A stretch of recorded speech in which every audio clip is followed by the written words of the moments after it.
with in some degree, and we'll see if we can erase some of the mystery of money for you and how money works in the economy.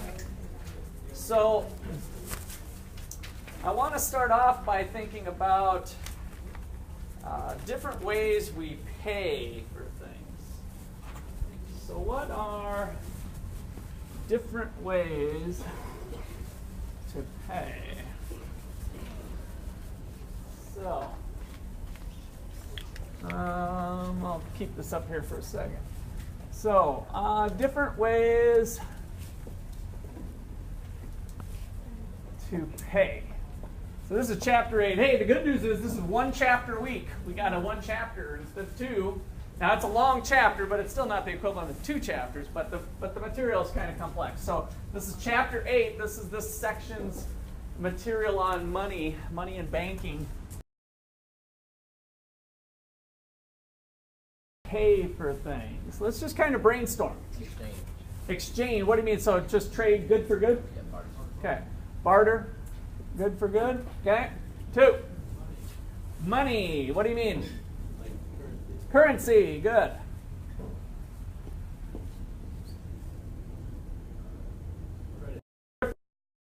Pay. Credit card. Okay. Somebody else besides Tag jump in here. This should be like a rapid fire. Like I can just being assaulted by different ways to pay. Labor. All right. So exchange labor for the good. All right. What else? Debit. What else? Checks. There's an old-fashioned way that is becoming smaller and smaller for college students. So good old written checks. Good. Loans. Snap cash? What's that? Snapchat or Snap Cash? And so what do you do? Oh, let Kyle go. You type in it like links to your bank account. You type in the amount you want to send to someone. So it's a way to wire funds. Yeah. Okay. And it's called Snap Cash? Yeah. Okay. On the app you send it. Yeah. Oh, on Snapchat, Yeah. it's a related app that you can pay. It's the same app, actually. You can give some people. Yeah. Okay. Cool. All right. So it's a part of the same app. What else? PayPal. Now we're starting to think a little more outside the box. Charity? Charity is that's not how you pay for something, right? So I want different ways you pay for goods or services. We got more to go than this list. Gift card, you want? Gift card, sure. Stock, okay. Now stock, you're saying I give you a share. I own Apple shares, and I give you shares of Apple. Is that what you're thinking of? Who said stock? Dirk. Okay. So stock. Now this is getting close to maybe a barter.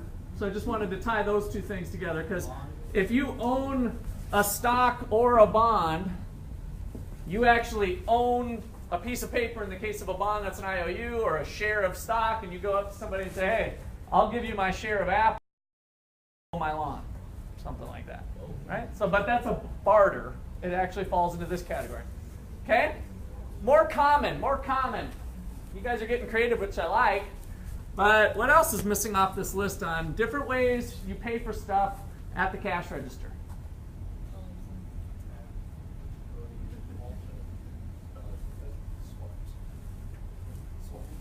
Swipes.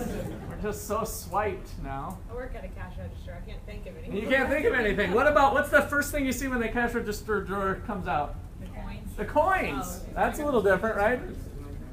Is currency coins? Are they the same thing? No. The paper notes, well, we can get into some semantics, but coins are a little different than our paper bills. Usually what we're thinking about with currency. Okay? Anything else? Gold, yeah, why not? We got precious metals. You guys threw stocks and bonds up here. Where does gold fit in? Gold and silver, other precious metals. Animals? All right, animals, sure. Yeah, and you're probably right. It definitely falls under barter, of course, but yeah, we can start to think about maybe some animals. All right, so we got lots of different ways we can pay for things, right? So not all of these things are considered money. So we have lots of different ways to pay, but not everything is considered money. So what is money is a different question. Currency and coins? No, it's even a little bit broader than that. What is money? Money is anything. So for starters, it starts off pretty broad. Notice. Money is anything. Anything that is generally accepted as a means of payment. Anything that is generally accepted as a means of payment.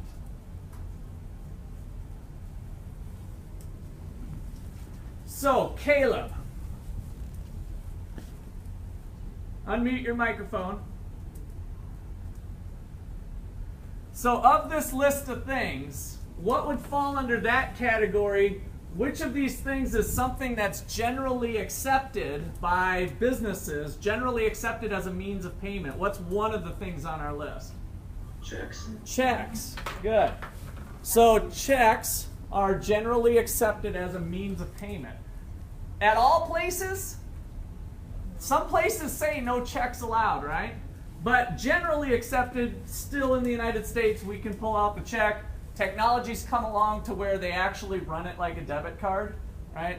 At a lot of places, I don't know if you guys know this, if you pull out your paper check, they'll run those numbers and they'll essentially run it like a debit card. It'll be automatically, they'll check your account to make sure you have funds, and then they'll kind of zap it out in fairly short order rather than the old fashioned. Not all places do that, but some places do that, especially some of the bigger box places. Where do you work at? At Casey's, yeah. So Casey's does that, and other big retail places, they have to pay a little bit more money to have that type of infrastructure. So mom and pop places on Main Street like Pizza Time and Pizza Village, they might not do that. They might just take your check. And local checks only, that's another good restriction that you'll see a lot of times, especially in a small town. Only local checks, people who live nearby, that they'll accept them, they'll trust them. Okay, good. So other people, what else up here is generally accepted as a means of payment? Jake, what's that? Credit card. What else? Debit card. Currency. Now, currency is kind of one of those too. Some places, do they get funny about taking cash?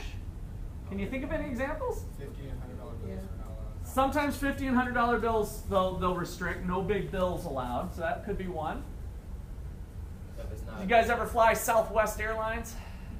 They will not take cash. Or some of the airlines won't take cash up for their little drink cart and those little extras that you can buy because they just don't want to have the host or the stewardesses and people handling cash. Okay, so some places we might not perfectly see cash. Generally accepted, yes, absolutely, but not in every case. So that doesn't rule out money. Okay, any other ones on this list? Generally accepted by most businesses. Coins. Now, gift cards. Will Casey's take Victoria's Secret's gift card if there's $50 on there? Anybody ever try that one on you? Right? So gift cards aren't generally accepted by anybody. Of course, they'll take it for their company. That's what they did. But they're not generally accepted by everybody. Okay. So, what are you doing with the credit card? Are you paying for those funds at the point of sale? It's essentially an instant IOU. You're really taking an instant loan. So the credit card is not really money in that regard. It's kind of an instant loan, which is going to take it off this list for money. That's not what they're accepting. The company's not accepting a loan. It's the fact that you've got Visa behind you or MasterCard, and they are funding the merchant right away. And the merchant, by the way, is paying anywhere from 2 to 3%, depending on the situation, of the $100 sale. They're going to pay $2 or $3 to Visa to facilitate that exchange. So that one's not in the money category as generally accepted between the two parties. It kind of brings in this middleman. Okay. So is this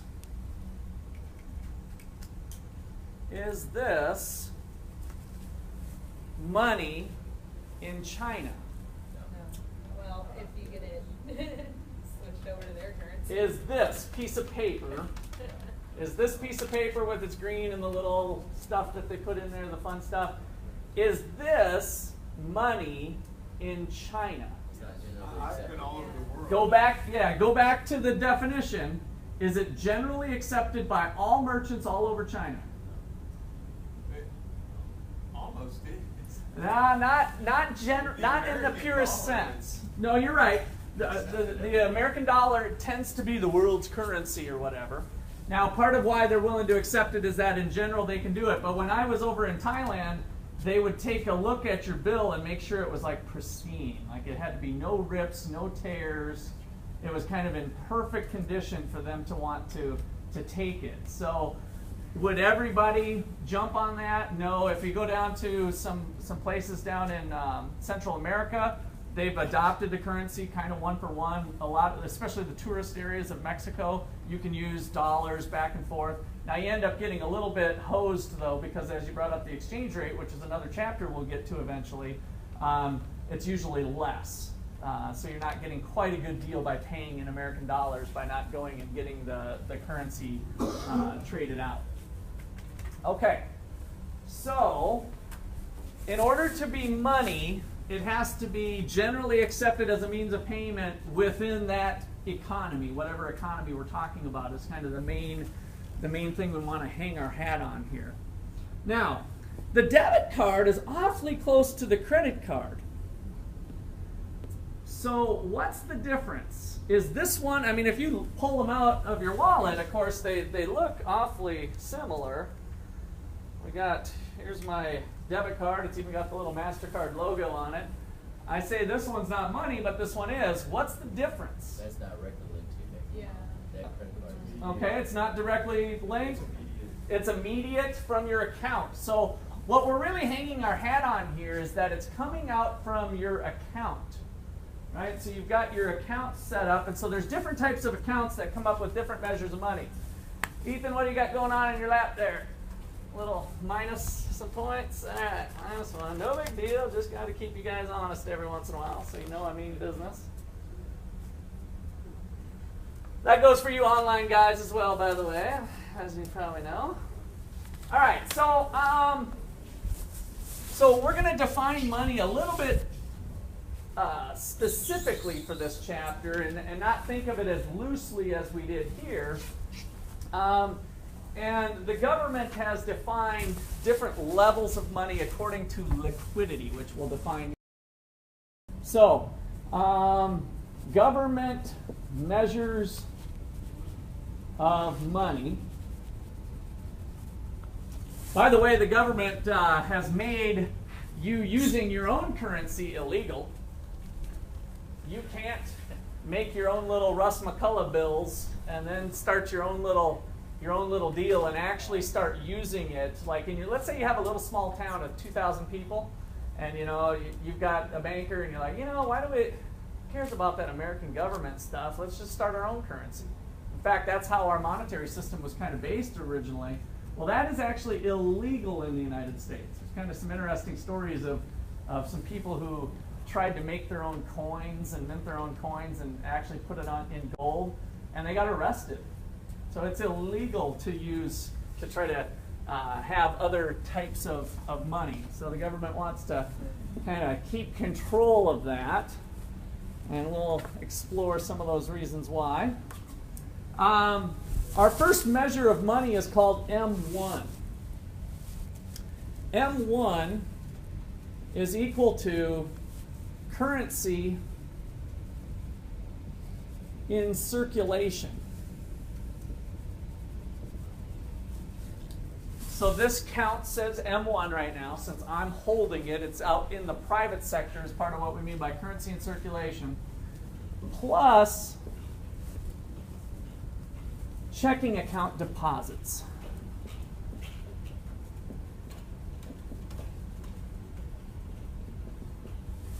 Checking account deposits.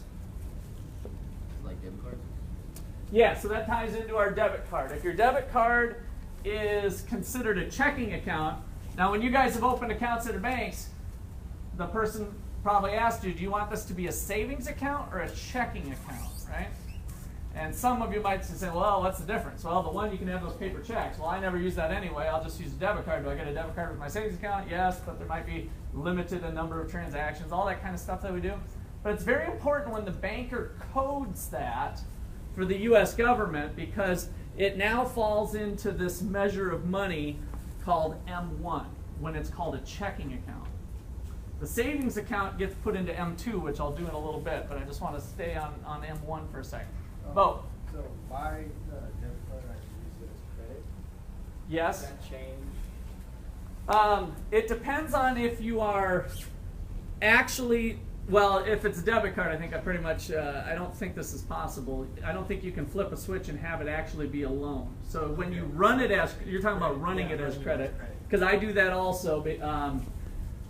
If you run your debit card as credit, it's still a debit transaction and coming out of your account. Sometimes it'll charge an extra dollar, so I've had people with certain banks and it'll charge them if it's a debit when they run it as a That's credit. right, that's right. So there can be, they've come up with different schemes with these to either make more money or try to steer people into a different direction.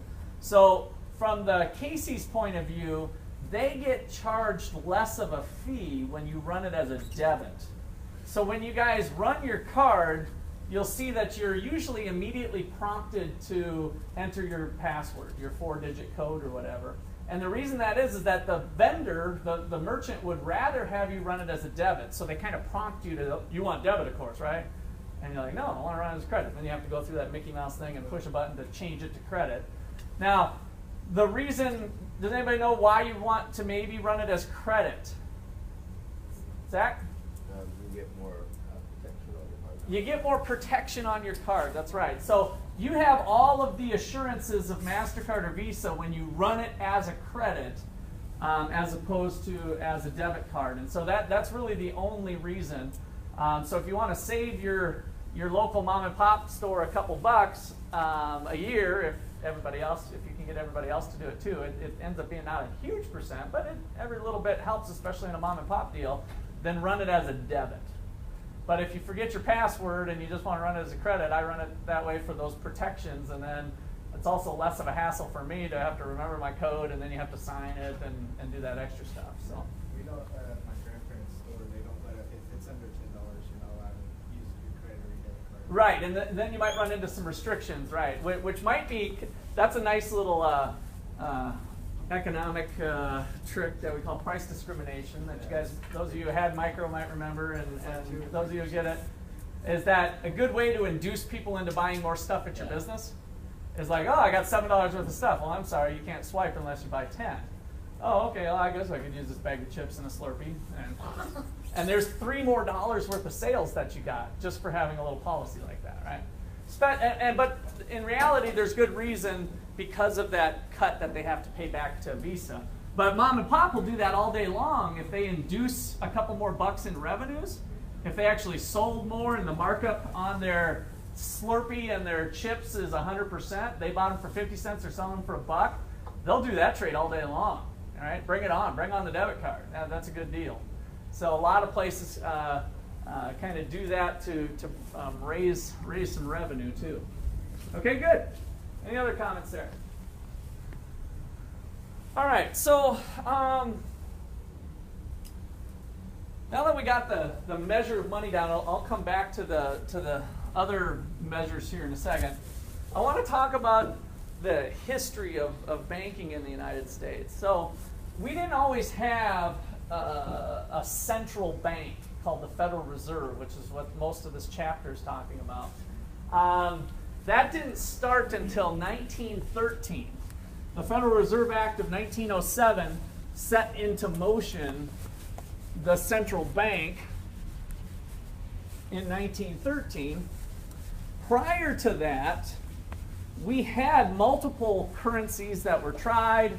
If we go way back to the old days, money might have been chickens or something, right? If we're in jail, what might money be? Cigarettes. So seriously, economists would say those cigarettes are money. This isn't a joke. I mean, it's really, you're in a jail system. That's your new economy. There's trading that can go on within jail. Jail doesn't allow that currency to come in. And so you can have real goods.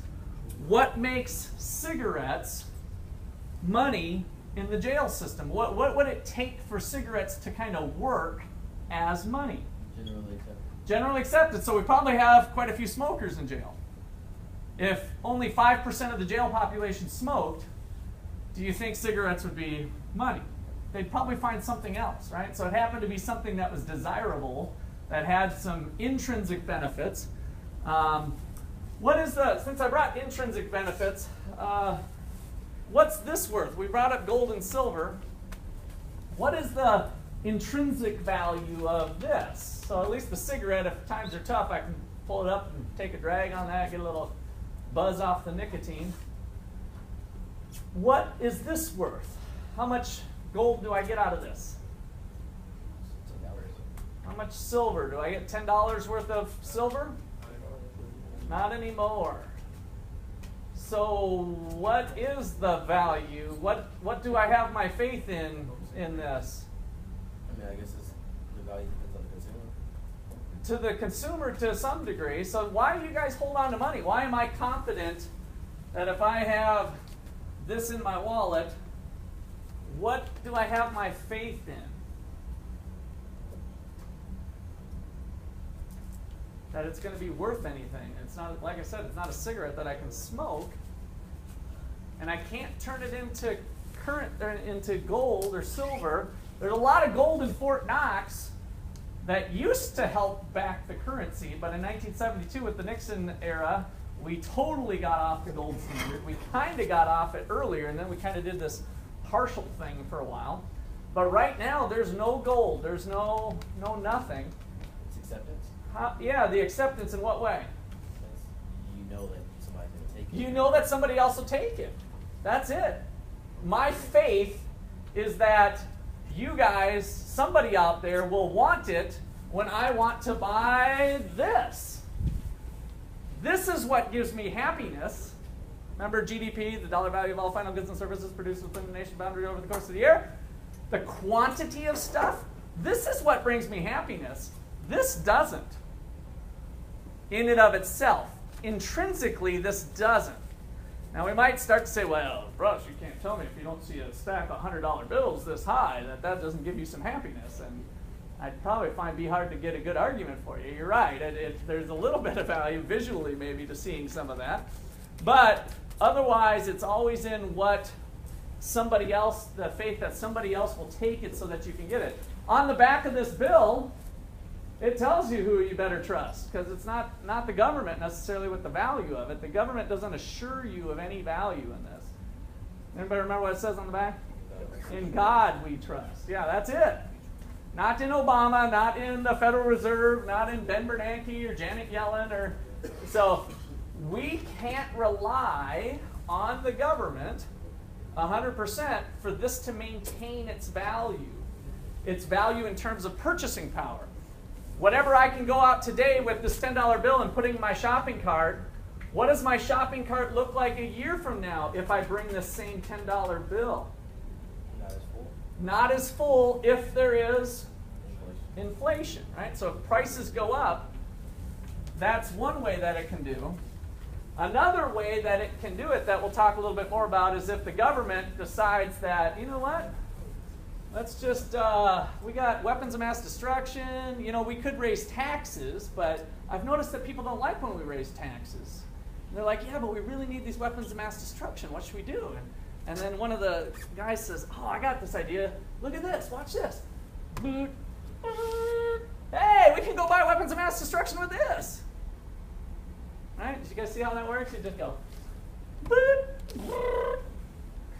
Right? Guess who controls this? The government. So a lot of governments, when they run short of funds, instead of raising taxes or cutting spending, they just print off money. They make the stuff. Why not? Right? So we're going to learn the impact of that on the value of the dollar, of what $10 can actually buy in your shopping cart. If we go, sorry, you guys missed, I see I don't have my printing press on there. Let me give you another visual since this is probably worth it. We go like this. Maybe it's right here, this little machine here, and we go, and then it goes, there we go, we printed it off. So these machines are just all over the place. All right. So, prior to, in the good old days, maybe they weren't so good actually, but in the good old days, ancient history, prior to 1913, there was many types of banking systems. So banks tended to fail. Banks were owned by rich people, kind of not so much different maybe than they are today, although any local guy, local Joe can go out and buy some shares of a bank. So you guys can be bank owners too, by the way, in today's economy. But what happened is we had some rich people out there that had a bunch of money, and they saw the value of being able to loan money out, right? So banks were owned by some rich people, and to make money, what did they do? So it's kind of a basic question of how do banks make money? They make loans. There's something to do with interest in it. Who could put all that together for me? Joe, what do you got? You look like you were chomping at the bit. I saw your lips moving anyway. They give out loans. Okay, they give out loans. So how do they make money by giving out loans? So we gotta connect the dots. You're right. They're loans between interest and loans, and then we're kind of one other thing that wasn't really said yet. Okay, they take people in, and then what about the interest rate then? They take some deposits in and make loans, and then tell me about that interest rate part. How do they actually make money by taking other people's money in and then loaning it out? They go they use people's money from a savings account and they loan it out to other people. Right? Well, tell me about the rates. Put interest on it and then they get more money back. What's the size of the rates with that deal? Your So savings account is a lower interest rate than what you're going to pay back on your loan. Good. So that's the spread, right? So how do they make money? They take deposits and pay them a lower rate than what they do for the loans that they give out. That's how all banks make money. That's the lion's share. They make a lot of money off you guys overdrafting your accounts and stuff too, some of these account fees, but this is the lion's share of the banking business. So to make money, what did they do? They take deposits, but they were rich people, so they had a lot of their own money as well, bear in mind. So they had a lot of their own money, but they took deposits, and so they're like, oh wow, that Curry fellow, Mr. Curry, he's the rich guy in town, and you know he really knows how to invest money. He said that we can put our deposit there, and he'll pay 3% on our funds, 3% guaranteed from good old Mr. Rich Curry, Mr. Curry, right? So take deposits from customers, clients, make loans to customers, other types of customers. So now we're setting up two different agents here. We've got people who are making deposits, and then people that we're making loans to. And then the key part here to making money is that we charge a higher interest rate on loans than what is paid for deposits.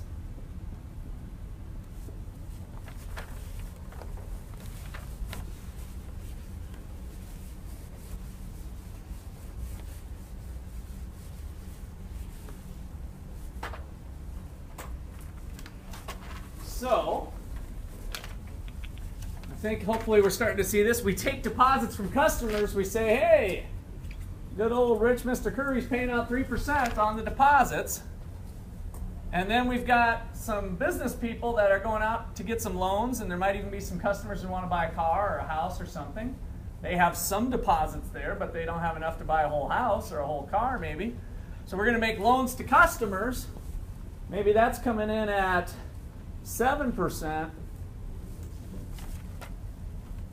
And so now the bank is going to have a spread, what we call the spread in the finance industry. There's a spread of 7% minus the 3% equals a 4% spread. And that's how banks make money in general. Yes? What happens if they're loaning more than people are depositing? Okay, yeah, so that you're starting to touch on how banks might get in trouble. So if we take deposits from customers, and let's just say that we're paying 3% and we've got $100,000 worth of deposits. We'll just keep the numbers small here, just for, maybe it'd be, I guess, $100 million worth of deposits, although if we're back to our small town rich guy scenario, they didn't have that much money. But anyway, so we take deposits of $100 million, we make loans to customers. What money are we loaning? The deposits. Do you guys start to see where there could be a problem here coming up? So if we make loans, now Jeff, your question, just to address that right out of the gate, is can it be 110? Is that what I was hearing you? If they loan more? Even if they're giving 3% to their customers, but let's say they're only loaning, they only loan $1 million. Okay. So they've got to come up with Right. that. They've got to. They would have a problem. Spread. Yeah, they would have a problem. Yes, and so the supply and demand of the market's going to work that out. They're not going to sit on 99 million because that does nothing. Then they go broke real fast. So part of their job is getting the money out the door. So what do? They put ads on TV, yards in the sign, knock on doors. Hey, I got money. Great rate, 7%. And in fact, if you're a new customer, I'll give you a 6% loan, right, or whatever. So we start pushing money out the door. If there's an excess of funds that we're not getting out the door, then we're just gonna, this ends up being the price of the funds, right? Just like we saw in chapter 7, the one we just got out of, the price of money is the interest rate. And so they would just drop it to 6%, 5%, or whatever to get it out the door. Okay? So if, let's say they have all their money loaned out, somebody comes in for another loan, do they give loans out? They take loans out themselves? Okay, so, yeah, and this is where I thought Jeff was saying, so you're saying what if they're, well, what's the most that they can loan out, I guess? Let's just put it that way. 100 million is actually their full extent. If they do 100 million, remember that this is real money. Like it could have been currency. Hey, I want to open up an account, Mr. Curry, and I've got $10. I'm sliding this $10 across, and then Sarah comes in and says, Mr. Curry, I need a loan to buy something. And they said, you betcha, sign right here. And now Mr. Curry is holding a piece of paper that from Sarah, that's an IOU, right? That's the loan. And I still have on deposit with Mr. Curry $10. So if we run it like this, what kind of problem might we run into? Somebody wants their money, yeah. So part of having a deposit is having the right to go in at any point in time and withdraw the money, right? So if all of the money is loaned out, am I going to be upset when I go up to Mr. Curry and I say, hey, I'd like to get my $10 back. I need to go buy something. And he says, all right, we loaned it all out. Is that going to make me feel pretty good? Will I maybe go tell a couple friends what's going on with rich Mr. Curry? And then what are they going to do if they have money on the banks? They're going to come. So a more realistic scenario of where there's problems is Mr. Curry's a good businessman, and he only loaned out $90 million. So he always kept enough on hand, $10 million, to make normal withdrawals, like the normal day-to-day business of, hey, if Russ comes in for his deposit, he can have it anytime. I've got it just sitting here. It's ready to go. So we're going to do just a fraction of our deposits. All right, now, if for some reason a rumor starts that says, hey, did you hear Mr. Curry's car business isn't doing so hot right now? He's lost a lot of money, some international trade thing, I don't know what it was, but he's going under, he's hurting in a bad way. I'm running to the bank right now to get my funds out because I have a feeling he's going to be out of money.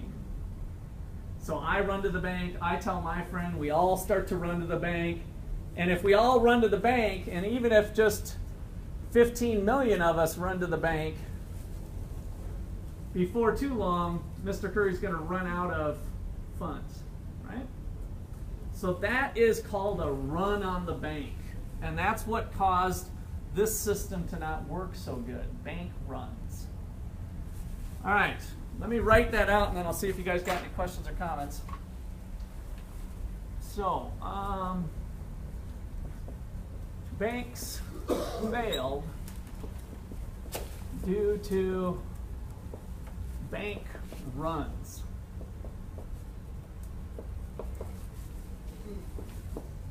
Panic-stricken depositors run to the bank to withdraw their money. Like the Great Depression? Yep, like the Great Depression. That's part of where it happened.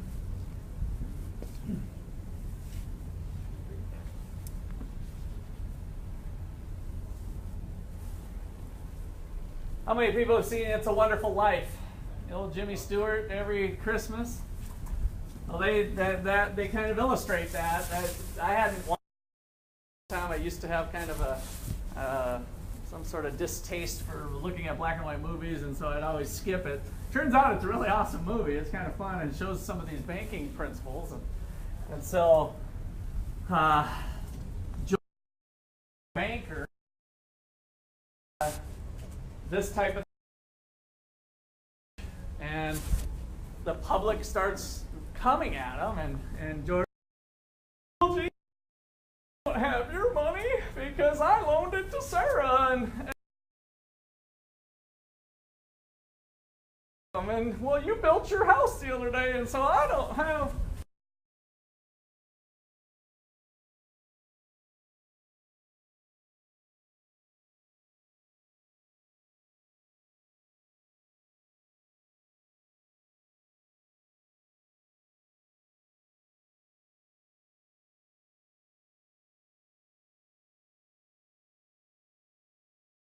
Especially due to information, but even in today's economy and information age of the internet, it's not unheard of that there isn't some sort of panic, and there can be some banks that get into trouble due to this withdrawal issue, this bank run. Okay, so questions or comments on that? So we're starting to see how the banking system works here with the fractional reserve system. A fraction of all deposits is always being loaned out. And so that leaves it potentially susceptible to some issues. Is that why they created Yes, yeah. So there's two things. So really, the Federal Reserve itself was created to become the banker's bank, the banker's bank. And so if, geez, Oliver's having a fit. So the Federal Reserve was created so that all banks across the nation would have to put a certain amount of money on deposit with the Fed, with the central bank. And then if this bank, if George's bank got into trouble, the Fed would come in and be the banker's bank, give that bank a loan. So it'd be like from the central bank giving a loan to the bank so that they had their money. If people wanted 15 million and George here was 5 million short, the Federal Reserve would be there to give that money. So it was kind of a different type of insurance policy. This is different than FDIC insurance. Okay, so that was one of the original intents of the Federal Reserve, to become the banker's bank. Let me write that down first, and then I'll get more to your question here with FDIC. So, 1913, the Federal Reserve Bank, which we affectionately call the Fed. The Fed is the United States central bank. There's central banks across the world, different central banks. So this is the United States central bank. So in 1913, we've got the Federal Reserve Bank created, and it was created to become the banker's bank. Was the original intention. Banker's bank. And all banks were required to put some of their funds, some of their deposits on account with the Fed. So all banks required to put some of their deposits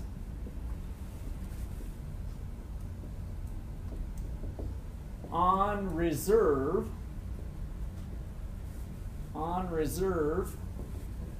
with the Fed.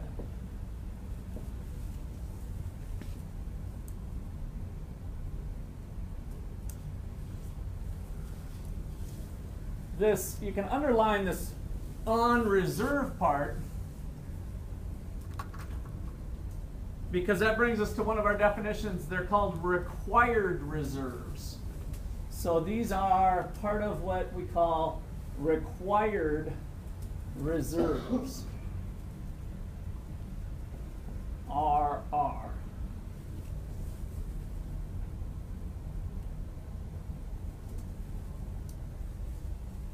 And one of the policy tools that we'll learn about later, I'm kind of foreshadowing a little bit that we'll get into details more, is the required reserve ratio. So the Federal Reserve sets a law that says all banks must hold back 10%, let's say, or 12%, or 9%. In other words, if you have $100 million worth of deposits, the government tells them as a regulation to being a bank and hold back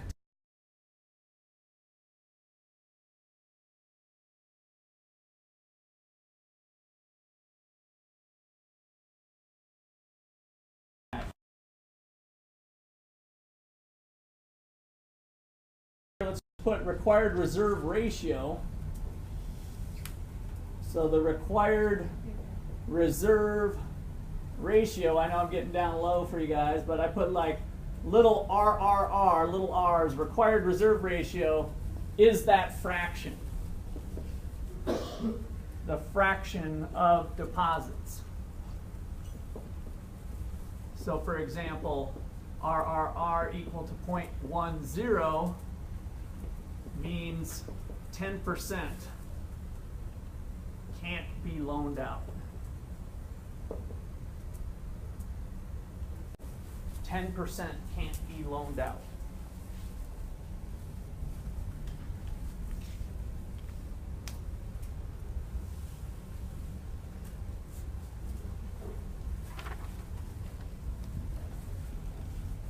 All right, questions so far? So the Fed is just about 100 years old, right? I know it seems like an eternity ago for you, but really this is just 100 years. When was our country invented, roughly? 1776. So we actually had quite a long run of history of the United States that didn't involve a central bank or a single currency that helped facilitate trade. So we actually have kind of a long history of where we didn't have something like that set up. Okay. So I want to define, I'm going to put my black, there we go. 3 purposes of money.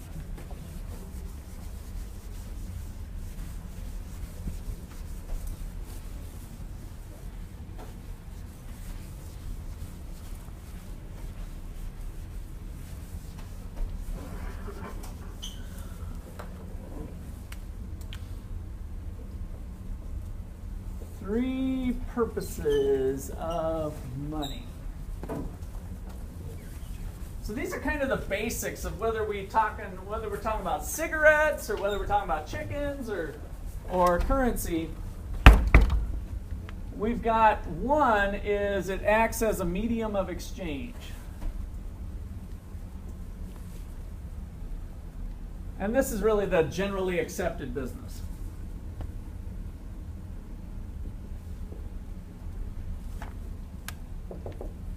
Put dot, dot, dot.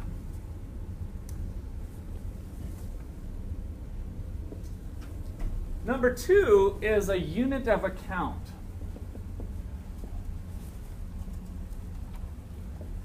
It acts as a unit of account. So quoting values in terms of a common unit helps us compare relative value.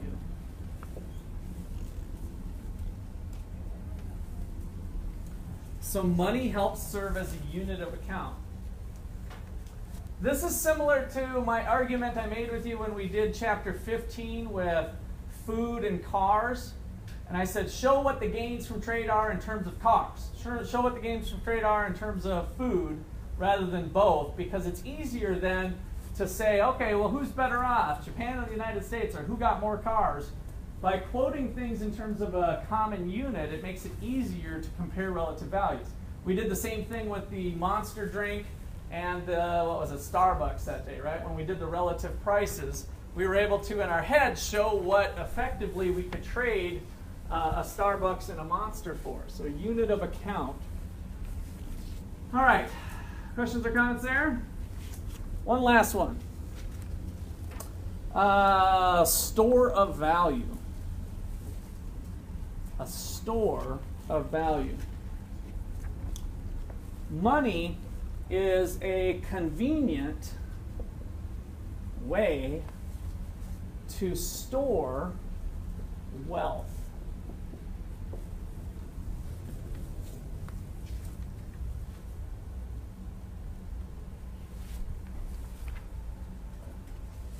Now there's that wealth term again.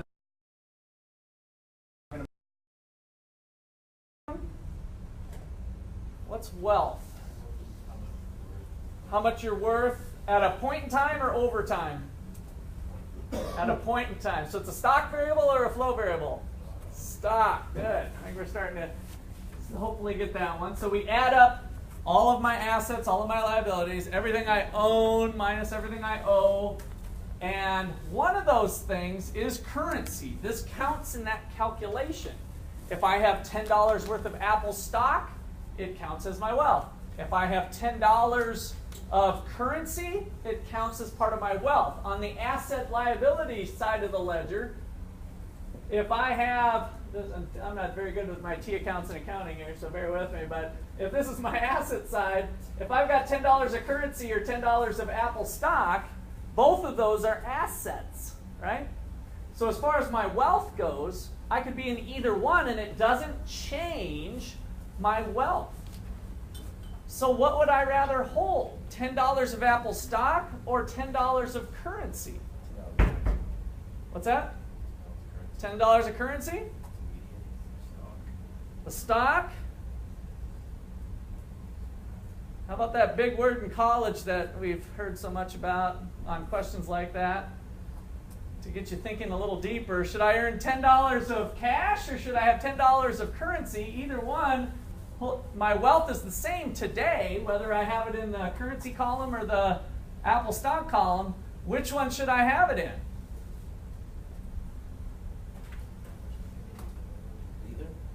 Either, because it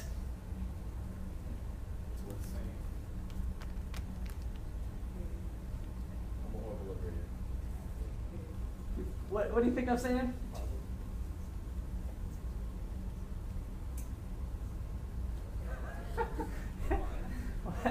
You guys got it here, the lip reading? It what? It depends. Thank you, Christian. It probably looked like deposits, I guess, right? Deposits, depends. So I get you. All right. Maybe I should have did them at the online people here. So I was silent. The microphone was actually working. I was doing it. So it depends on what you're told. So why? Why would that? What's you're thinking about it? Should I hold it as Apple stock or should I hold it as currency? Why does it depend? What does it depend on? If Apple's doing good, then you should probably have it in stock. Maybe. If not, if you want to use it, yeah. If I go run to Walmart, can I pay with Apple stock? No, it's not generally accepted as a means of payment. So what's the purpose of it? Why should we hold it here or there? If I'm thinking about long-term investing for retirement, is currency a good place to have my wealth stored? No.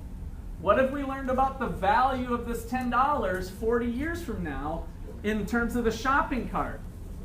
It's going to go down in terms of how much stuff I can put in my shopping cart. How about the Apple stock? Well, who knows? I mean, it's kind of a crystal ball. They've done pretty good. They've got a pretty good 40-year track record at this point. If you would have bought $10 worth of Apple stock in 1976, you'd probably have a lot more than $10 right now, right? You'd be doing pretty good. So the answer depends.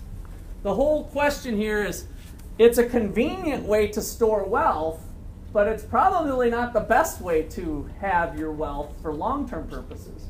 But all of us need to have a fraction of our wealth, for the most part, all of us. I guess little babies don't have to because they might have their food coming from other sources that they don't have to partake in the market system to get their food, right? But all of us, once we get to adult age, have to have some of our wealth in the form of money so that we can eat and so we can do stuff. All right. So not good for investment purposes, but awfully good for running to the marketplace as needed to get some stuff. Okay, so there's our three purposes of money. Any last comments or questions on that one? are we going to go back to like the M1? Yes, we're going back to M1. Why? You got a question on it? No. No, okay. Chapter 8. Okay. Leave that. So we're going to get back to the M1, M2 business.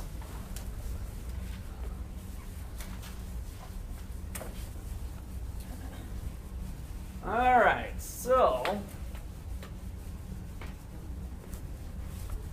yeah, we'll get that. Okay, so go ahead and rewrite this here if you want. M1 is currency in circulation plus checking account deposits.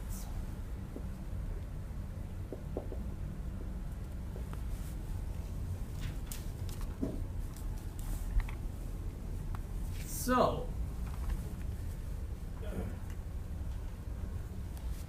what does it mean to be in circulation? If the Federal Reserve pushes their button And Janet Yellen, who we haven't learned yet, is the chairperson of the Federal Reserve, first female chair of the Federal Reserve in history. So if she is holding on to this, is that in circulation? If she does a brand new crispy, no, that's not in circulation, right? So that's part of the circulation bit is what is exactly in circulation, what's not. Now, if it's in the bank's vaults, like right now we got People's and K-State Bank here in town, they have currency sitting in their bank. Would you consider that out in circulation? It's being used for loans and stuff, so. Yeah, it's being used for loans. So when it's a loan, though, what happens? Let's go through the loan process again. You need a loan, I'll get one from your bank store. right? And so let's go through that transaction. I'm the bank, and as soon as Todd comes in and signs his firstborn child away, I slide the pen across. Is it in circulation now? Not yet, because I haven't used it. Is it in circulation when he hasn't used it? He doesn't think it is. In terms of the quantity of money that's out there is kind of the thing that we're trying to get our arms around is how much money is circulating around the country in private hands. And so once the bank makes the loan and it gets into private hands, then it's outside the banking system. So both, and by the way, banks are private banks. They're not owned by the government, right? This is a privately run business. So we're thinking about money that's circulating outside the banking system or inside the banking system. And so vault cash is not included as currency in circulation. So this is not in banks or the Fed. Parentheses, let me just add there, not vault cash. Not vault cash, which is the general word, whether it's sitting in the vault or sitting in the cash register of the person who's at the teller window. It's considered vault cash if it's not out into the private sector's hands. Yes. So when they have those infomercials, and they say uncirculated coins, once people buy them, are they considered circulating? Yeah, on those commercials, though, that's not being run by the government usually. I think that's a private company, and so they just mean they're brand new, nobody's touched them as far as uncirculated.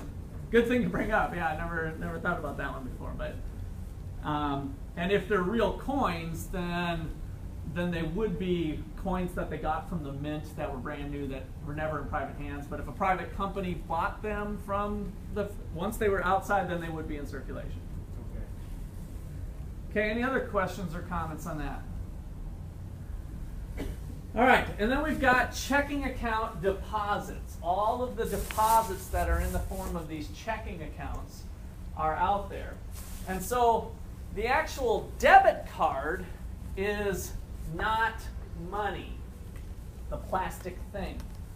The actual check, one of my checks here, I just keep one. I don't write them very often myself anymore. Got the Iowa State logo, by the way. Go Clones tonight. Who's a Jayhawk fan? Go. Maybe I should do the fight song. That'd be kind of fun. All right, so big Monday tonight is a big, big game for the Big 12 where my Iowa State Cyclones will hopefully defeat the Jayhawks in Allen Fieldhouse. So this check is not money. Notice that they're about the same size. This is money. This is not. Why? What's the distinction I'm trying to make here? The paper, this paper is money. This paper, this check is not money. Jake? Good. It doesn't take on the value until it's actually been written out of the account. So it's the checking account deposit balance that your bank shows is money. So when I write this out to Jake and he takes it for $10, he grabs it, puts it in his underwear drawer for a week, the banking system still shows me with $10 on account, right? Because he hasn't cashed a check yet. Then as soon as he brings it to his bank, runs it through the system, the banks are going to do a little swapperoo, minus 10 for Russ, plus 10 for Jake. The banking system didn't lose $10 at any time during that transaction, right? It all just went seamlessly from one spot to the next. And so the banking system is keeping track of all checking account deposits, money that we hold on account. Okay, questions on that?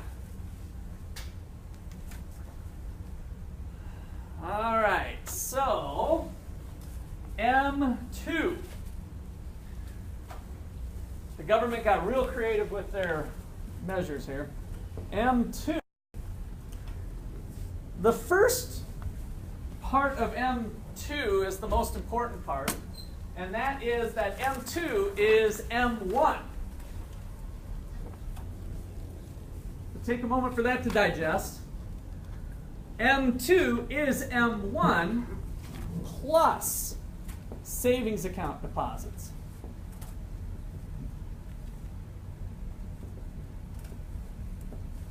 Plus small time deposits.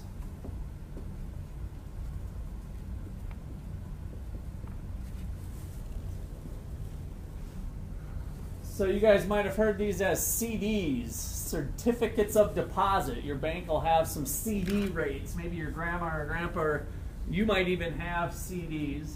Dave Ramsey calls these certificates of depression, right? That's his kind of cute word, because you're not making very much money if you've got your wealth being held with a CD. You're just a shade above putting it in your mattress and holding it as currency. So you're getting paid an interest rate, but it's not very good. Not a very good vehicle for long-term investing. And so how a CD works is that you buy a $10 certificate of deposit from a bank, you give up your $10. Instead of putting it into a savings account or checking account, they put it into a special spot, but it's got this timer ticker on it. So it'll free up the money will be frozen for like a month or 3 months or 6 months. And then if you need your money earlier, what do you have to pay? A fee. Yeah, substantial penalty for early withdrawal. Maybe you've heard that on some of the commercials for the banking. Well, that's what's going on here. Is if you told the bank, hey, you can keep my $10 for 6 months, I won't touch it. They say, okay. And then they go do some financial maneuvering like loans, and it's part of their overall portfolio on how many house loans to make, how many car loans to make, how many washer and dryer loans to make, or whatever. They're kind of got this whole plan that they knew Russ said that we could have his $10 for 6 months. So if I go in there, they're going to have the money, but they're going to charge me a fee to pull it out. All right, so that's a small time deposit. And then finally, these money market accounts. Money market accounts. These usually have big balances. They pay a little bit of an interest. It's more of a savings vehicle. Sometimes I've seen banks that have minimum of $25,000 deposit to have it in a money market account. And what they're doing is they're investing it into some short-term investment type assets. And again, they're just kind of managing. But you can write checks against this one a lot of times. And same thing here, not with a certificate of deposit. Those are more locked down. But we're going to tack on these three things. So which measure of money is bigger, M2 or M1? M2, right? So we're adding on a lot more money here. And what about the nature of the funds? What's different between M1 and now we're adding on these things? What does that do from why do we differentiate this measure of money versus this one? What's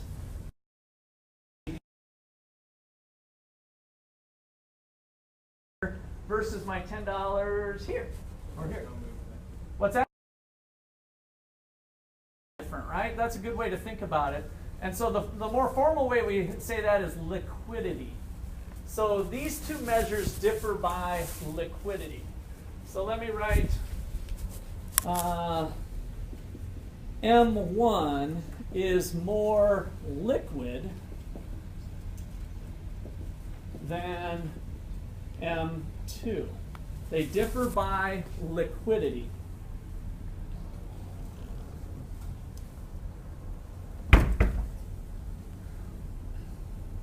So the idea of liquidity can be a couple differences. How would you define liquidity in general? Anybody want to take a stab at that? If you say something's liquid versus not being liquid, Tag? How easy you can like get money from it. Okay. So when you say money now in this context, since we get down to this little minute details, it's how quickly you can maybe turn it into cash, right? And so since money in this case can take on a variety of measures, including these accounts, liquidity can be thought of in a couple different ways. Usually it's your ability to turn it into the most liquid thing, which some people call currency, still the most liquid asset. Or some other people define it as your ability to convert one thing into another. Like how quickly can you convert one thing to the other? And usually cash is the thing that does that for us. So I kind of like the cash definition here. So liquidity is your ability to convert an asset into currency. And then let's just put in parentheses, or one asset into another. And the reason we kind of go down to currency is that if anybody can take currency on the spot, if that's our most liquid thing, then I can sell my car, get the cash, and buy my refrigerator, right? So we can think about my ability to go from a car to a washer and dryer or refrigerator.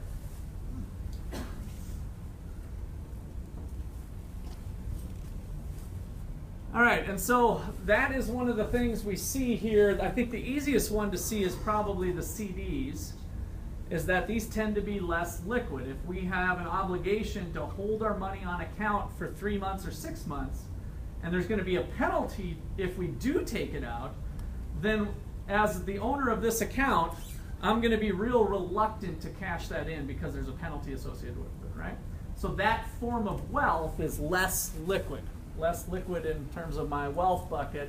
And so M1 is considered the most liquid, and then M2, and then we can get into, there's actually an M3 and an L, and there's some other measures that we don't do in this class, but there's other things that we can tag on. And we can get right down to cars and houses, and maybe some of you know if you've had a parent that's tried to sell a house, do those usually sell in a day or two or so? No, so they're not very liquid, right? That was part of the problem with the housing crisis, is that real estate tends not to be very liquid of an asset to own. All right.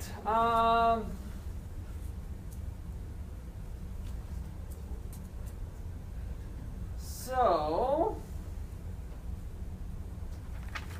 let's do a little fun here with banking.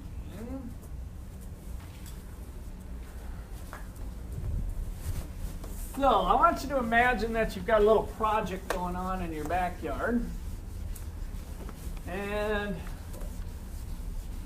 you're digging some fence posts, and you put the shovel in the ground, and all of a sudden it stops and it's clunk clunk, and you're like, what the heck is this? And you dig it out, and it's a little shoebox. And inside the shoebox is $10,000.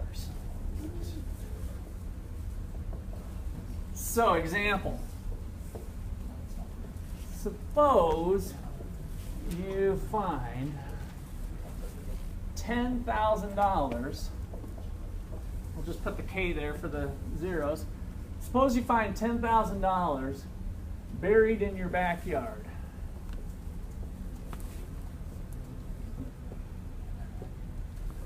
In a shoebox.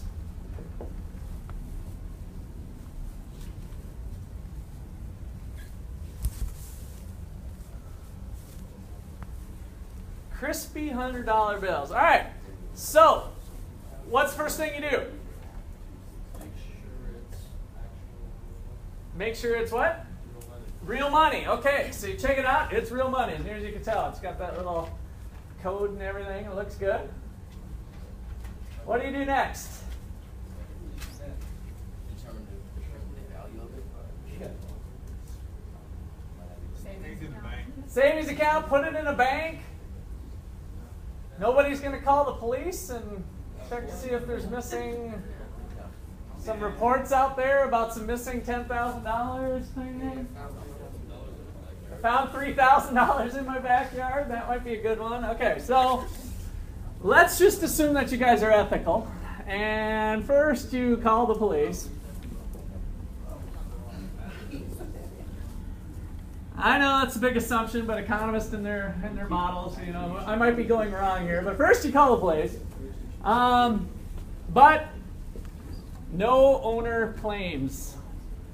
So by law, it comes back to you. You had to wait a couple weeks for them to post their notices or whatever. So $10,000 cash comes back to you. So let's say that you put the $10,000 into your checking account at, I'm going to put People's Bank here. So I'm going to run it as me here. So $10,000 goes into People's Bank. All right. So, yes. Is that money taxed? You know, I don't think so, but I couldn't say for sure. I don't think so. If you find it, I don't think it's going to be taxed. Are these like brand new bills? Like they just like this year's bills? I don't know. They could be any different ages. Might have been buried for 10 years. We don't know how long it was buried for. All right, so we got $10,000 in your checking account, buried at People's Bank. What's People's going to do with it? Loan it out. How much of it? Some fraction of it, according to whatever the government law is, right? All right, so we go to 10,000 People's Bank. Let's see, Matt. What kind of car you like? Give me a car, a used car. We can't go Lamborghini in this particular episode, but give me a car that you could buy for under $10,000 and close to 10. Let's just say maybe it's somewhere between.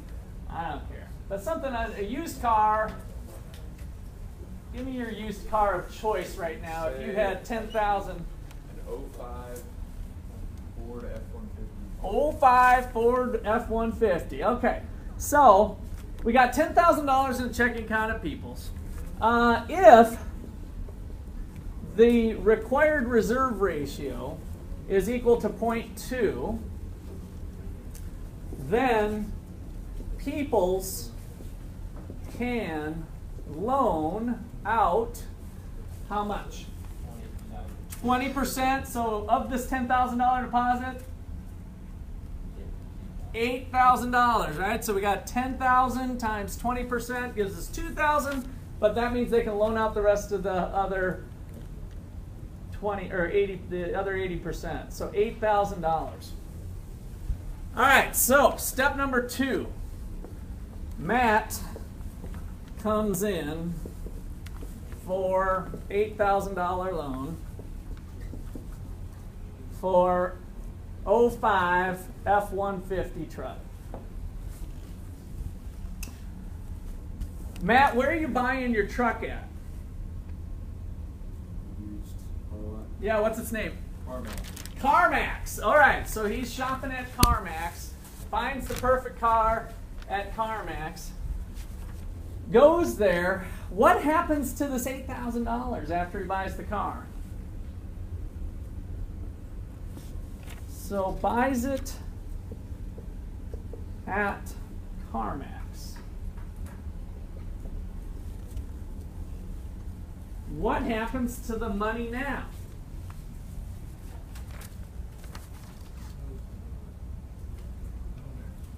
goes to the owner, but CarMax is the owner. Let's just assume they are. I don't know if they're kind of a consignment type deal or not. But so CarMax owns the car. That's the company that Matt bought his truck from.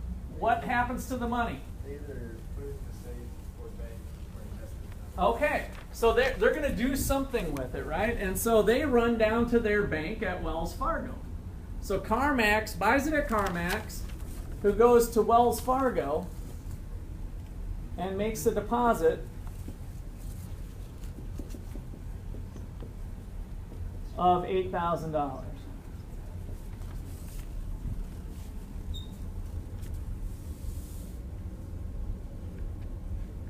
All right. So then, what can Wells Fargo do with it? Loan it out. How much? Now the math's getting a little tougher here.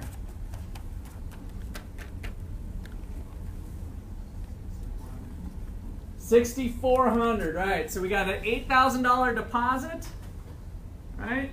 10% of 8,000 is 800. 800 times 2 gets us up to 20% is 1,600. 1,600 minus 8,000 is 6,400 bucks, right? So 6,400. So buys it at CarMax, deposit it as Wells Fargo. Step number 5 here is that Wells can loan out $6,400.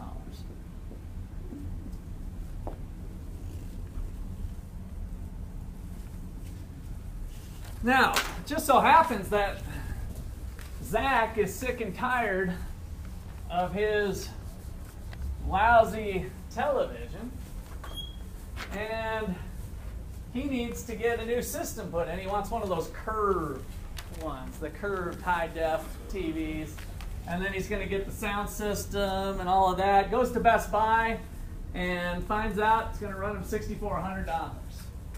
He doesn't have the money, so he runs to Wells Fargo and gets a loan for $6,400. It just so happened that Wells had that money because CarMax had just made the deposit a little bit earlier. Right? So step number 6 here is Zach borrows $6,400 for home entertainment system.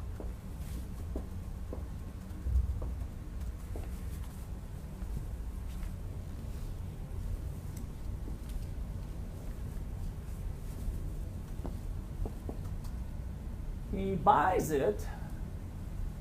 Zach goes to Best Buy after getting his loan from Wells Fargo. That goes to Best Buy.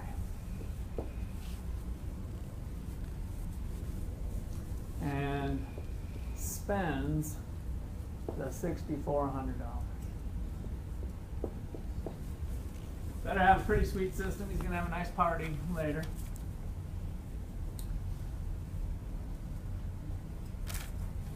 All right. What does Best Buy do with that money? Take it to the bank. Bring it to the bank.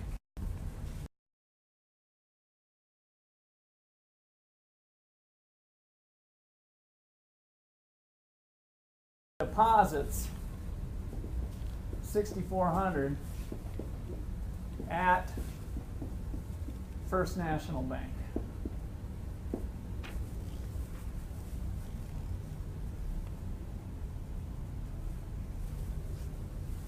Dot, dot, dot. That's our system. That's our banking system of how those funds start to kind of work their way out. Now, let me go back to the beginning of our story. How did the money supply change when I took the currency and deposited it at People's? What happened to M1? Did it go up or down? What happened to M1 when I took the currency and put it into my bank? First of all, was the currency included M1 to begin with when it was buried in my backyard for 10 years? Yes? No? No? What did we need for it to be considered in M1? Not in the bank. Is the $10,000 in a shoebox in the backyard? Not in a bank. Yes. So it is actually included in money in circulation, quote unquote, because it's not circulating very much being in the little shoebox in our backyard, right? But in circulation means that it's not in the banking system, it's outside of the banking system. So lost money, ripped up money, destroyed money, all of that stuff kind of gets included out there. So the 10,000 as currency was part of M1. Back to my question, when I made the deposit at People's Bank, what happened to M1? Did it go up or down? Down? M1 went down. So let's see, what was our little equation goggles? M1 equals currency in circulation plus checking account. It didn't change. Yeah, I set you guys up kind of bad. I said up or down, and the answer was neither. It just was a change in the confirmation of M1. We took 10,000 here that was in currency, and we moved it to here. So there was really no change in M1, and therefore not a change in M2, by the way, either, right? No change in M1, just a change in the confirmation of M1 from currency to checking. So now back to our story. Or did you have a question about that, or? Okay, well we'll come back to that, whether it's circulating or what it's doing here. So the 10,000 is here, and it goes into the checking account at People's. It eventually makes it into 8,000, makes it into Wells Fargo, coming via CarMax. Then it eventually makes it into First National. 6,400 makes it into First National on account. At any given point in time, do I have access to my 10,000 at People's? Yes or no? Yes. At any point in time, does CarMax have access to their 8,000 at Wells Fargo? Yes. At any point in time, does Best Buy have access to their funds at First National? Yes. So we've got something going on. What's happening to the money supply? It's going up. The supply of money is actually increasing because of this loaning process. Loans create money. The banking system creates money because it creates accounts. It creates new accounts. Currency can be fixed. And we talked about if this currency goes into vault cash, then we've changed it. But if that currency just goes from one spot to another and then it gets loaned out the door right away, the loaning process creates money. All right, well, how much money? And let me ask, any questions on that? That's kind of hopefully that first aha moment for you when it comes to some banking here. That's pretty important. That's why I like to tell you the little story rather than just give you some of the numbers. Let's summarize what happened. If we think about the checking accounts, and we've got the 10,000 that comes in, and then we've got the 20% required reserves that are needing to be held back because of the Federal Reserve Bank laws. The government said, hey, Mr. Banker or Mrs. Banker, you have to hold back 20% of that. So 2,000 was held back in required reserves, which created excess reserves, another term that we're going to use. Excess reserves that can be loaned out. How much? 8,000. So if we take our total deposit of $10,000, if it's sitting in a banking account, $2,000 has to be held back, $8,000 can be loaned out.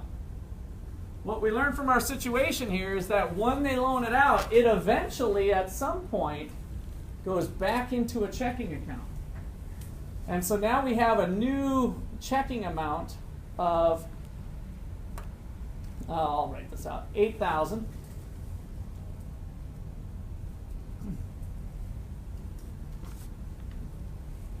20% had to be held back, which was our $1,600.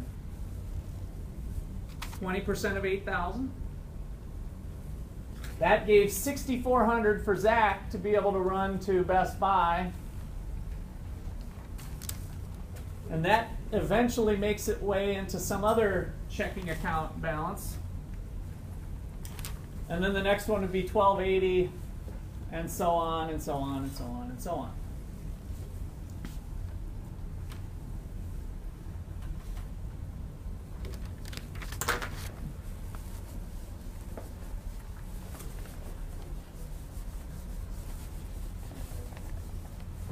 How many lines would there be if we kept doing this? A lot, you're right. Like roughly infinity, correct? If we start counting fractions of a penny. So that little system goes on for a long time, and so we have a shortcut method about how much the money supply actually changed by. So the money supply has gone up by this 8, the 64, and so forth, all the way down.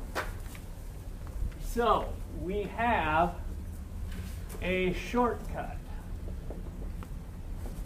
for calculating the total change to the money supply. So the money supply in this case that we're doing here is M1 or M2, doesn't matter.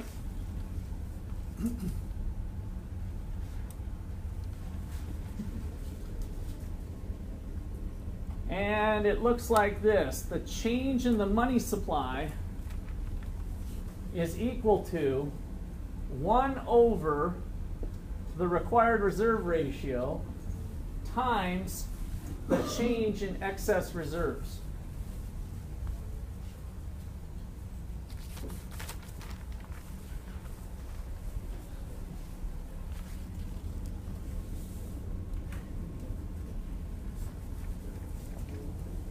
Using our numbers here, this is 1 over, what goes here? 0.2. So that was, it's not 20%.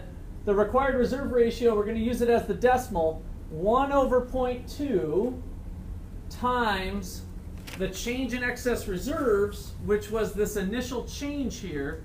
Excess reserves got bumped up by $8,000. So the first change in excess reserves ended up being $8,000.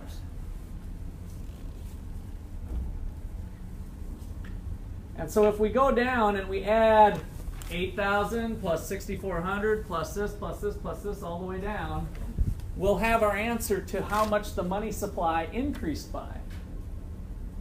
And what is it? 40,000. So 1 over 0.2, we could do 2/10. 2/10 is 5. Flip it over, we got a 5 here. So the multiplier is 5 times 8,000 equals $40,000. So that one little maneuver of putting stuff in the form of account got us that kind of a change. This 1 over the required reserve ratio has a special name. It's called the deposit multiplier. The deposit multiplier.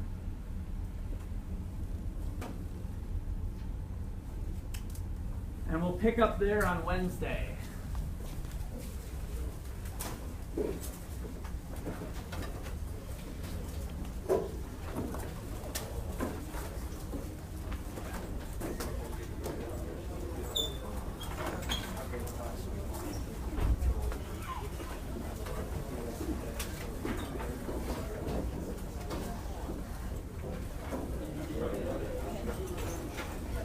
Yeah.